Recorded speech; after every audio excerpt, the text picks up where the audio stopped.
तो आज की इस वीडियो में हम लोग क्लास 11 मैथमेटिक्स का chapter 13 limits and derivatives chapter का एक्सरसाइज 13.2 से क्वेश्चन नंबर 10 और क्वेश्चन नंबर 11 को सॉल्व करेंगे। इससे पहले मैंने इस चैप्टर नंबर 13 का एक्सरसाइज 13.1 को कंप्लीट कर दिया है और एक्सरसाइज 13.2 का क्वेश्चन नंबर 1 से लेकर 9 तक सॉल्व करके आप लोगों को ऑलरेडी वीडियो प्रोवाइड कर दिया है। अगर आपने अभी तक उन वीडियोस को नहीं देखा है तो इस वीडियो के नीचे आप लोगों को प्लेलिस्ट का लिंक मिल जाएगा। आप उस लिंक के ऊपर क्लिक करके उन सारे वीडियोस को एक एक करके देख सकते हैं। और अगर आपने अभी तक अपना प्यारा चैनल को सब्सक्राइब नहीं किया तो सब्सक्राइब कर लीजिए। अगर आप हमारे चैनल को फॉलो करेंगे तो क्लास 11 मैथमेटिक्स के लिए आप लोगों को कोई भी एक्स्ट्रा ट्यूशन लेने की जरूरत नहीं पड़ेगी। तो चलिए आज का वीडियो शुरू करते हैं। तो क्वेश्चन नंबर 10 में बोल रहा है, देखिए find the derivative of cosec x from first principle. First principle को यूज करके हम लोगों को कोसेक्स फंक्शन का डेरिवेटिव निकालना है। हालांकि हम लोगों को डायरेक्टली कोसेक्स फंक्शन का डेरिवेटिव का फॉर्मूला क्या होता है ये हम लोगों को पता है। हम लोगों को पता है ddx ऑफ कोसेक्स। ddx ऑफ कोसेक्स क्या होता है? ddx ऑफ कोसेक्स होता है आपका माइनस साइन एक्स। ddx मतलब क्या? ddx मतलब डेरिवेटिव। डेरिवेटिव ऑफ कोसेक्स क्या होता है? Minus sine x. ये हम लोगों को पता है। पर यहां पर हम लोगों को इस कोसेक्स फंक्शन का डेरिवेटिव निकालना है बाय यूजिंग फर्स्ट प्रिंसिपल। और जब हम लोग by using first principle cosec x function का डेरिवेटिव निकालेंगे हमारा आंसर क्या आना चाहिए? हमारा आंसर आना चाहिए माइनस साइन एक्स। तो चलिए इसका सॉल्यूशन शुरू करते हैं। पहले तो हम लोग इस कोसेक्स फंक्शन को नाम दे देंगे। तो हम लोग यहां पर एज्यूम कर लेंगे let F of x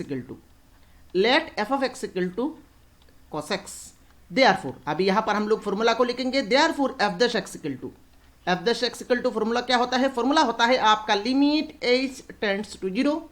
limit H tends to zero ऊपर में F of x plus H minus F of X divided by H. ये होता है आपका derivative of a function by using first principal निकालने के लिए फॉर्मूला। अभी यहां पर हम लोग करस्पॉन्डिंग वैल्यूज को पुट करेंगे। So this is equal to limit h tends to zero. अभी ऊपर में देखिए f of x plus h. F of x का वैल्यू क्या है? कोसेक्स। एफ ऑफ एक्स का वैल्यू क्या है? कोसेक्स। तो f of x plus h का वैल्यू क्या होगा? Just in place of x हम लोग एक्स प्लस एच लिख लेंगे। तो f of x plus h क्या हो जाएगा? F of x plus H हो जाएगा आपका cos of x plus H. Then minus F of X क्या है? कोसेक्स। तो यहां पर हम लोग लिखेंगे minus cosec x divided by H. This is equal to limit h tends to zero. Limit h tends to zero. अभी देखिए ऊपर में cos x प्लस एच। अभी ट्रिगोनोमेट्री में आप लोगों को एक फॉर्मूला मिला है। फॉर्मूला क्या था? फॉर्मूला था आपका cos of a plus b. cos of a plus b का फॉर्मूला क्या था? cos of a plus b का फॉर्मूला था आपका cos a into cos b then minus sine a into sine b। तो इस फॉर्मूला को यूज करके हम लोग यहां पर cos of x plus h को ब्रेक कर लेंगे। तो cos of x plus h क्या हो जाएगा? यह हो जाएगा आपका cos x into cos h then minus sine x into sine h। तो cos of x plus h को हम लोगों ने ब्रेक कर लिया। Then minus cos x divided by H. This is equal to limit h tends to zero. Limit h tends to zero. अब देखिए first term और थर्ड टर्म, इन दोनों टर्म में देखिए कॉमन क्या आ रहा है? इन दोनों टर्म में कोसेक्स कॉमन है। तो यहां पर हम लोगों ने कोसेक्स को कॉमन ले लिया। कोसेक्स को कॉमन लेने के बाद यहां पर रह गया है आपका cos h। तो हम लोग ब्रैकेट में लिखेंगे cos h देन माइनस यहां पर कोसेक्स को कॉमन ले लिया। तो यहां पर क्या रह रहा है? यहां पर रह रहा है 1। तो इन दोनों टर्म से हम लोगों ने कोसेक्स को कॉमन ले लिया। कॉमन लेने के बाद रह गया है ब्रैकेट के अंदर में cos h minus 1 then minus sine x into sine h divided by H. This is equal to limit h tends to zero. Limit h tends to zero. अभी यहां पर हम लोग यहां पर इन दोनों टर्म को अलग अलग कर लेंगे। मतलब cos x into cos h minus 1 divided by h then minus sine x into sine h divided by h कर लेंगे।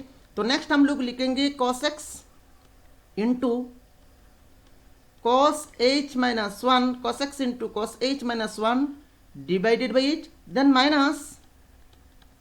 Minus sin x into sin h divided by h। तो हम लोगों ने यहां पर इन दोनों टर्म को ऐसे अलग अलग कर लिया। नेक्स्ट क्या करेंगे, अभी यहां पर हम लोग लिमिट को सेपरेट करेंगे। तो लिमिट को सेपरेट करेंगे तो क्या हो जाएगा, देखिए ये हो जाएगा limit h tends to 0, limit h tends to 0 cos x into में cos h minus 1 divided by h, then minus यहां पर हम लोग लिमिट को अलग अलग करेंगे तो ये क्या हो जाएगा, ये हो जाएगा limit h tends to 0, limit h tends to 0 sin x into sin h divided by h। तो हम लोगों ने यहां पर इस लाइन में लिमिट को अलग अलग कर लिया। नेक्स्ट लाइन में देखिए, नेक्स्ट लाइन में यहां पर लिख रहा हूं, अभी देखिए लिमिट किसके ऊपर है, h के ऊपर, और cos x फंक्शन जो है ये आपका फंक्शन x का वैल्यूज के ऊपर डिपेंड है। तो ये जो फंक्शन है ये फंक्शन लिमिट के अंदर रहने में कोई फायदा ही नहीं है, तो इसको हम लोग यहां पर बाहर लेके आएंगे क्योंकि लिमिट h के ऊपर है और ये फंक्शन आपका x के ऊपर है। तो हम लोग cos x को यहां पर बाहर लेके आएंगे। तो cos x को यहां पर हम लोगों ने बाहर लेके आ गया।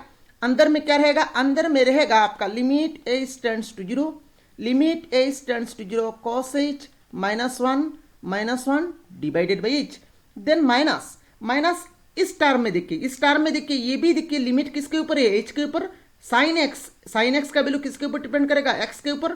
तो ये जो sin x है ये लिमिट का अंदर में रहने का कोई फायदा ही नहीं है क्योंकि लिमिट h के ऊपर है और ये फंक्शन x के ऊपर है। तो यहां पर हम लोग sin x को बाहर लेके आएंगे। तो यहां पर sin x को हम लोगों ने बाहर लेके आ गया तो अंदर क्या रहेगा, अंदर रहेगा आपका limit h tends to 0, limit h tends to 0 sin h divided by h, this is equal to अभी देखिए ये जो टर्म है हम लोगों को एक स्टैंडर्ड लिमिट पता है। स्टैंडर्ड लिमिट क्या होता था, स्टैंडर्ड लिमिट तो बहुत सारे स्टैंडर्ड लिमिट हम लोगों को मिला है। एक स्टैंडर्ड लिमिट ऐसा होता था, limit h tends to 0 1 minus cos h divided by h। ये जो लिमिट है इस लिमिट का वैल्यू क्या होता था, इस लिमिट का वैल्यू होता था 0। Limit h tends to 0 1 minus cos h divided by h, ये जो लिमिट है इस लिमिट का वैल्यू होता है 0। ये एक स्टैंडर्ड लिमिट है, आप लोगों को नोट डाउन कर लेना है। तो यहां पर देखिए cos h minus 1 divided by h, तो इसको हम लोग क्या करेंगे, ऊपर में माइनस 1 कॉमन ले लेंगे। तो माइनस 1 कॉमन ले लेंगे तो क्या हो जाएगा, माइनस cos x इंटू में लिखेंगे हम लोग लिमिट h टेंड्स टू 0, ये हो जाएगा 1 minus cos h divided by h। तो हम लोगों ने यहां पर माइनस कॉमन ले लिया। माइनस कॉमन हम लोगों ने इसीलिए लिया ताकि ये जो ऊपर वाले टर्म है इस टर्म को इस फॉर्म में लाने के लिए हम लोगों ने यहां पर माइनस को कॉमन ले लिया। Then minus sin x into, अब ये जो लिमिट है ये एक स्टैंडर्ड लिमिट है, इसका वैल्यू क्या होता है, इसका वैल्यू होता है 1। तो यहां पर हम लोगों ने इंटू में 1 लिख लिया। This is equal to minus cos x into, अब ये जो लिमिट है ये लिमिट स्टैंडर्ड लिमिट है, इसका वैल्यू क्या होता है, इसका वैल्यू होता है 0। तो यहां पर हम लोग लिखेंगे cos x into 0, then minus sin x into 1, ये हो जाएगा आपका sin x। यहां पर आप सीन्स देखे ये जो लिमिट है इस लिमिट का वैल्यू 0 होता है, ये आप लोगों को लिखना है। जैसे कि ये लाइन को आप लोगों को यहां पर सीन्स देकर ब्रैकेट के अंदर में लिख लेना है। दिस इज इक्वल टू, अब देखिए माइनस cos x इंटू 0, तो ये हो जाएगा 0 और यहां पर है माइनस sin x। तो फाइनली वैल्यू क्या आ रहा है, फाइनली वैल्यू आ रहा है आपका माइनस sin x। और माइनस sin x वैल्यू आना चाहिए ये हम लोगों को पहले से ही पता है। तो cos x फंक्शन का डेरिवेटिव जब हम लोगों ने फर्स्ट प्रिंसिपल को यूज करके निकाला, हमारा आंसर आया है माइनस sin x। तो ये हो गया आपका क्वेश्चन नंबर 10 का कंप्लीट सॉल्यूशन। और मेरे ख्याल से क्वेश्चन नंबर 10 का कंप्लीट सॉल्यूशन आप लोगों को समझ में आया होगा। चलिए नेक्स्ट क्वेश्चन नंबर 11 को सॉल्व करते हैं। तो क्वेश्चन नंबर 11 के अंडर में यहां पर देखिए टोटल 7 क्वेश्चंस दिया गया है और हम लोगों को बोला जा रहा है देखिए find the derivative of the following functions. In functions का डेरिवेटिव हम लोगों को करना है, पर यहां पर देखिए डेरिवेटिव करना है पर किस मेथड से करना है ये हम लोगों को बोला नहीं गया है। हम लोगों को पता है डेरिवेटिव हम लोग 2 मेथड से कर सकते हैं। एक तो होता है आपका डायरेक्ट मेथड। डायरेक्ट मेथड में क्या होता है, हम लोगों को डायरेक्टली फॉर्मूला लगा लेना है। और दूसरा होता है आपका, रिसेंटली हम लोगों ने देखा है, दूसरा होता है आपका फर्स्ट प्रिंसिपल को यूज करके डेरिवेटिव ऑफ ए फंक्शन निकालना है। तो 2 मेथड से ही हम लोग डेरिवेटिव ऑफ ए फंक्शन निकाल सकते हैं, पर यहां पर क्वेश्चन में मेंशन नहीं किया गया है। तो जब क्वेश्चन में मेंशन नहीं किया जाता है तो उस केस में हम लोगों को क्या करना है, डायरेक्ट मेथड ही लगाना है। जब क्वेश्चन में मेंशन नहीं हो किस मेथड को यूज करके आप लोगों को डेरिवेटिव निकालना है, तो उस केस में आप क्या करेंगे, उस केस में आप लोगों को डायरेक्ट मेथड लगा के ही डेरिवेटिव निकालना है। तो यहां पर हम लोग डायरेक्ट मेथड लगा के ही इन फंक्शन का डेरिवेटिव निकालेंगे। तो चलिए एक एक करके सॉल्यूशन को शुरू करते हैं। तो यहां पर हम लोग पहले तो नाम दे देंगे रोमन 1 में, यहां पर हम लोग नाम दे देंगे let F of X equal to sine x into cos X. अभी यहां पर हम लोग लिखेंगे differentiating with respect to X. Differentiating और डेरिवेटिव का मतलब सेम ही होता है। So differentiating with respect to X, तो लेफ्ट साइड में हम लोग क्या लिखेंगे, D D x of F of X. D D X मतलब derivative of F of X is equal to, right side में भी हम लोग लिखेंगे D D x of sine x into में कॉस एक्स। दिस इंप्लाइज, अभी derivative of F of x symbol क्या होता है, एक फंक्शन का डेरिवेटिव करने के बाद सिंबल हो जाता है F dash x. Left side में हो गया F dash x.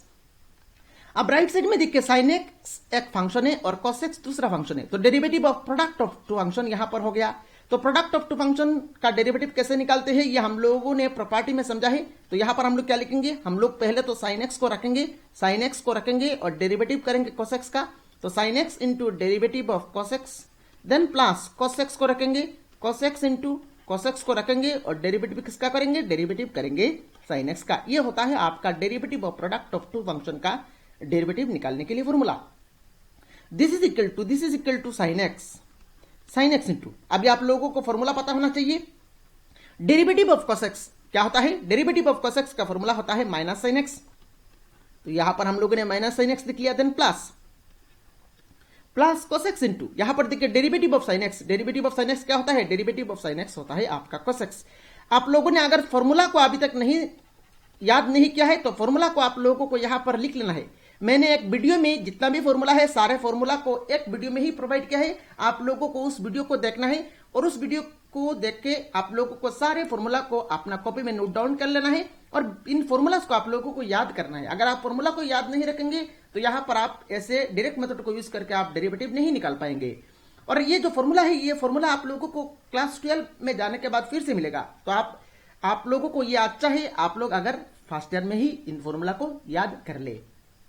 So this is equal to, अभी देखिए sine x into minus sine x, तो माइनस को हम लोग यहां पर बाहर लेके आएंगे, sine x into sine x हो जाएगा आपका, sine x into sine x करेंगे तो ये हो जाएगा sine square x, then plus cos x into cos x क्या हो जाएगा, cos x into cos x हो जाएगा आपका cos स्क्वायर x। अभी देखिए ट्रिगोनोमेट्री में एक फॉर्मूला आप लोगों को मिला है, क्या फॉर्मूला था, cos 2x का।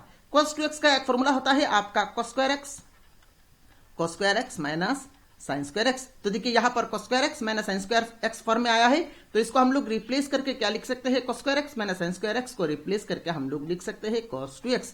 तो ये हो गया आपका रोमन 1 का कंप्लीट सॉल्यूशन। और मेरे ख्याल से रोमन 1 का कंप्लीट सॉल्यूशन आप लोगों को समझ में आया होगा। अभी देखिए इस क्वेश्चन का सॉल्यूशन अगर आप फर्स्ट प्रिंसिपल को यूज करके करेंगे तो भी करेक्ट होगा, पर क्वेश्चन में तो मेंशन नहीं किया गया है इसीलिए हम लोगों ने डायरेक्ट मेथड को अप्लाई किया। अगर आप फर्स्ट प्रिंसिपल को यूज करके करेंगे तो थोड़ा सा यहां पर डिफिकल्ट लग सकता है।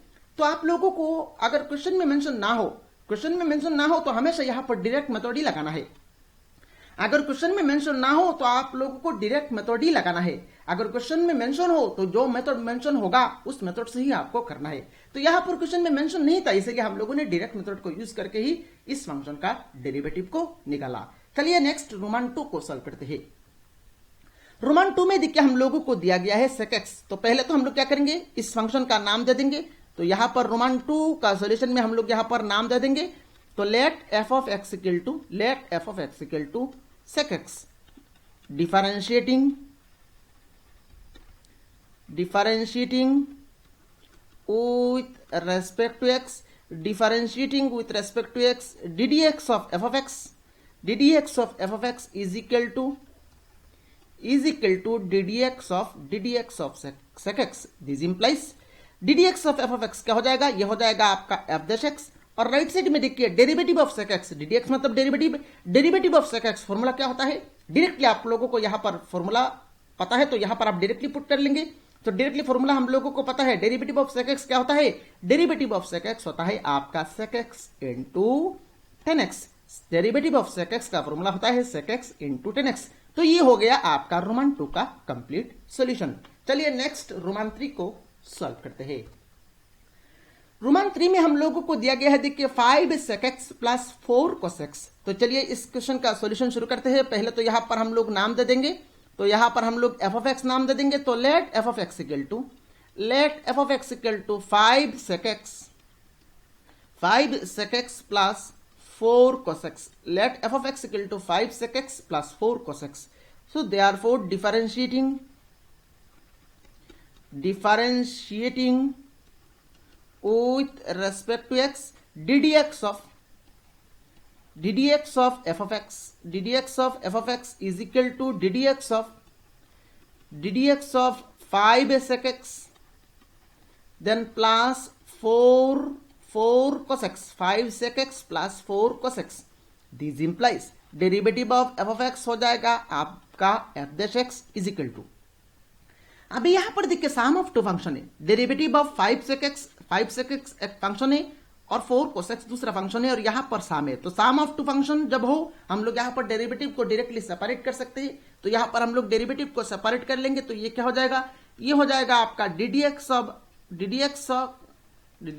of 5 sec x then plus ddx of 4 cos x। This is equal to, आप देखिए डेरिवेटिव ऑफ, यहां पर हम लोगों को और एक प्रॉपर्टी पता है, derivative of constant into function. तो कांस्टेंट क्या होता है, कांस्टेंट बाहर आ जाता है, और हम लोगों को क्या करना होता है, हम लोगों को फंक्शन का ही डेरिवेटिव करना पड़ता है। तो यहां पर 5 कांस्टेंट है तो 5 बाहर आ जाएगा। तो 5 बाहर आने के बाद यहां पर अंदर में रहेगा आपका derivative of ddx of sec x then plus, यहां पर भी देखिए 4 कांस्टेंट है तो 4 कांस्टेंट बाहर आ जाएगा, अंदर में रहेगा ddx of cos x। This is equal to 5 into, अब देखिए डेरिवेटिव ऑफ sec x, इसका फॉर्मूला हम लोगों को डायरेक्ट पता है। डेरिवेटिव ऑफ sec x होता है आपका sec x इंटू में tan x। अभी देखिए आप लोगों को अगर फॉर्मूला अभी तक याद नहीं है तो आप फॉर्मूला को लिख लीजिए, कॉपी में नोट डाउन कर लीजिए और इनको बार बार देख के प्रैक्टिस करिए, फॉर्मूला ऐसे ही आप लोगों को याद हो जाएगा। Then plus 4 into derivative of cos x। Derivative of cos x क्या होता है, डेरिवेटिव ऑफ cos x होता है आपका minus sin x। This is equal to, अब यहां पर गुना करेंगे तो ये हो जाएगा आपका 5 into sec x into tan x, और यहां पर देखिए प्लस और माइनस मिलकर यहां पर हो जाएगा आपका माइनस 4 इंटू साइन एक्स करेंगे तो ये हो जाएगा आपका 4 sin x।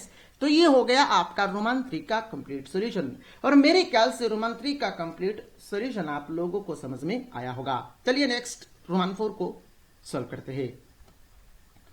रोमन 4 में हम लोगों को दिया गया है देखिए cosec x। तो पहले तो हम लोग यहां पर इस फंक्शन का नाम दे देंगे। तो यहां पर हम लोग एज्यूम कर लेंगे let f of x equal to cosec x, differentiating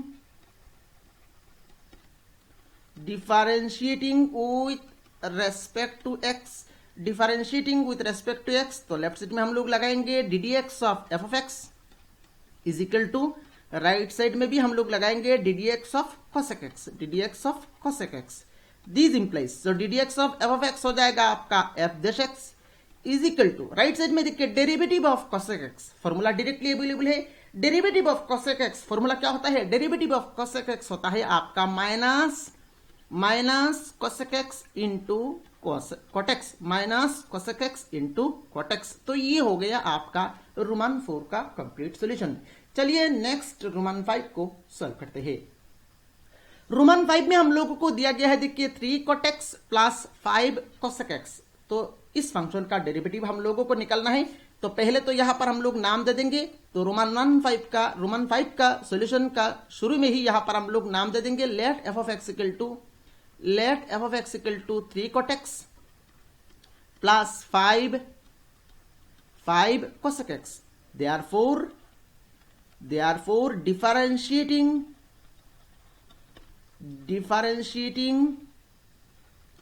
with respect to x, ddx of f of x is equal to ddx of 3 cot x plus 5 cosec x, ddx of 3 cot x plus 5 cosec x। This implies यहां पर left side में हो जाएगा आपका f dash x is equal to right side में देखिए derivative of sum of two function, तो यहां पर हम लोग डेरिवेटिव को सेपरेट कर लेंगे, तो ये हो जाएगा आपका D D x of 3 cot x then plus d D x of 5 cosec x, 5 cosec x। यहां पर भी आप ब्रैकेट दे सकते हैं, अगर नहीं देंगे तो भी कोई दिक्कत नहीं होगा। दिस इज इक्वल टू, अब देखिए कांस्टेंट इनटू फंक्शन, 3 कांस्टेंट है तो 3 बाहर आ जाएगा, 3 बाहर आने के बाद यहां पर अंदर में रहेगा आपका derivative of cot x then plus यहां पर भी देखिए कांस्टेंट इनटू फंक्शन है तो 5 बाहर आ जाएगा, अंदर में रहेगा आपका D D x of cosec x। This is equal to 3 into derivative of cot x। Derivative of cot x का फॉर्मूला क्या होता है? डेरिवेटिव ऑफ cot x का फॉर्मूला क्या होता है आप लोगों को याद रखना है। डेरिवेटिव ऑफ cot x का फॉर्मूला होता है आपका minus cosec square x minus cosec square x then plus 5 into derivative of cosec x। Derivative of cosec x का फॉर्मूला क्या होता है? डेरिवेटिव ऑफ cosec x का फॉर्मूला होता है minus cosec x into cot x। तो formula को आप लोगों को याद रखना है। दिस इज इक्वल टू अभी 3 into minus cosec square x करेंगे तो ये हो जाएगा आपका minus three cosec square x then plus और माइनस मिलकर यहां पर हो जाएगा आपका माइनस और 5 से गुना करेंगे तो ये हो जाएगा आपका 5 cosec x इंटू में cot x। तो ये हो गया आपका रोमन 5 का कंप्लीट सॉल्यूशन, और मेरे ख्याल से रोमन 5 का कंप्लीट सॉल्यूशन आप लोगों को समझ में आया होगा। चलिए नेक्स्ट रोमन 6 को सॉल्व करते हैं। रोमन 6 में यहां पर हम लोगों को दिया गया है देखिए 5 sin x minus 6 cos x plus 7। तो चलिए इसका सॉल्यूशन को शुरू करते हैं। तो पहले तो यहां पर हम लोग नाम दे देंगे let f of x equal to 5 sin x then minus 6 cos x plus 7। अभी हम लोग डिफरेंशिएटिंग करेंगे, डिफरेंशिएटिंग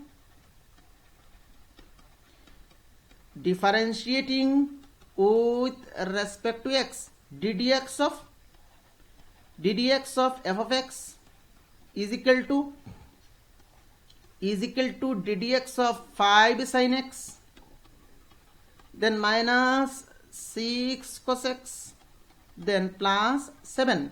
This implies, तो लेफ्ट साइड में ddx of f of x क्या हो जाएगा? ddx of f of x हो जाएगा आपका f dash x is equal to यहां पर देखिए डेरिवेटिव को हम लोग यहां पर सेपरेट कर लेंगे, तो डेरिवेटिव को सेपरेट करेंगे तो ये क्या हो जाएगा? ये हो जाएगा आपका ddx ऑफ, पहले तो ddx of 5 sin x then minus है minus ddx of 6 cos x then है आपका प्लस, तो plus ddx of 7। This is equal to, अभी देखिए 5 क्या है? 5 कांस्टेंट है तो 5 बाहर आ गया, अंदर में क्या रहेगा? अंदर में रहेगा ddx of sin x then minus, यहां पर देखिए 6 कांस्टेंट है तो 6 बाहर आ गया, क्या रहेगा? अंदर में रहेगा ddx of cos x then plus, अभी देखिए 7 क्या है? कांस्टेंट है और डेरिवेटिव ऑफ कांस्टेंट क्या होता है? 0, तो यहां पर हो जाएगा 0। This is equal to 5 into derivative of sine x क्या होता है? डेरिवेटिव ऑफ साइन एक्स होता है आपका cos x then minus 6 into derivative of cos x। Derivative of cos x क्या होता है? डेरिवेटिव ऑफ cos x होता है minus sine x. This is equal to 5 cos x then minus मिलके हो जाएगा आपका प्लस 6 माइनस मिलके हो जाएगा आपका प्लस और 6 इंटू साइन एक्स करेंगे तो ये हो जाएगा आपका 6 साइन एक्स। तो ये हो गया आपका रोमन 6 का कंप्लीट सॉल्यूशन, और मेरे ख्याल से रोमन 6 का कंप्लीट सॉल्यूशन आप लोगों को समझ में आया होगा। चलिए नेक्स्ट रोमन 7 को सॉल्व करते हैं। रोमन 7 में यहां पर हम लोगों को दिया गया है देखिए 2 tan x minus 7 sec x। तो चलिए इसका सॉल्यूशन को शुरू करते हैं। पहले तो यहां पर हम लोग नाम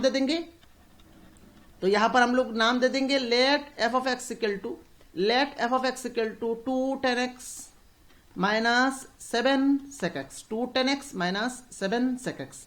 अभी हम लोग लिखेंगे डिफरेंशिएटिंग